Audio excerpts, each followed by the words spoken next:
Hello everyone, this is Namrata and welcome back to my YouTube. I hope आप सभी अच्छे होंगे और आप सबकी पढ़ाई भी अच्छे से चल रही होगी।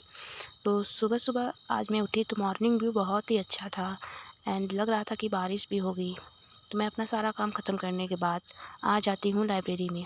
लाइब्रेरी में आने के बाद सबसे पहले मैंने डिसाइड किया कि आज मुझे पूरे दिन पढ़ाई क्या करनी है एंड टू डू लिस्ट मैंने बनाया, उसे टू डू लिस्ट भी कह सकते हैं कि पूरे दिन मुझे क्या क्या पढ़ना है। तो बेसिकली मैंने सबसे पहले डिसाइड किया कि आज मुझे पॉलिटी के घटना चक्र के क्वेश्चन सॉल्व करने हैं एंड उसके बाद मुझे करंट अफेयर का रिवीजन करना है और उसके बाद करंट अफेयर का डेली का जो मैं लेक्चर अटेंड करती हूँ या फिर डेली का जो करंट अफेयर पढ़ती हूँ, डेली करंट अफेयर वो कवर करना है। ये सब डिसाइड करने के बाद मैं घटना चक्र के क्वेश्चंस लगाना स्टार्ट कर देती हूँ। वैसे मेरा टारगेट तो था आज कि घटना चक्र का मैं लगभग 50% कर लूँ, तो 50% ख़त्म कर लूँ, बट 50% मेरा ख़त्म नहीं हो पाया क्योंकि मुझे फिर करंट अफेयर्स के रिवीजन भी करने थे और करंट अफेयर का लेक्चर भी लेना था। बट मैंने 40% तक अटेम्प्ट कर लिया है घटना चक्र का, क्योंकि मुझे लगता है कि घटना चक्र पॉलिटी के लिए इनफ है।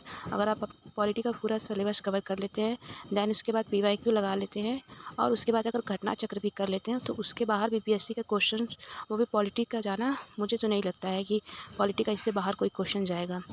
तो मैं तो जब घटना चक्र लगा रही थी तो मुझे लगभग ठीक सारे क्वेश्चंस ही मेरे सही हो रहे थे। मतलब लग रहा था कि हाँ, मैंने सॉल्व किया है, क्योंकि घटना चक्र मैंने पहले भी कई बार सॉल्व कर चुकी हूँ। मैं 2 से 3 बार, ये मेरा मुझे लग रहा है चौथी या 5वीं बार होगा।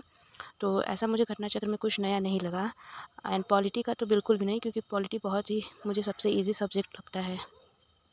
तो पूरे दिन घटना चक्र के क्वेश्चंस लगाने के बाद पॉलिटी के एंड उसके बाद मैं करंट अफेयर का रिवीजन किया। रिवीजन करने के बाद मैंने डेली करंट अफेयर्स का लेक्चर अटेंड किया एंड उसके बाद मैं घर चली आई क्योंकि टाइम हो गया था मेरे घर आने का।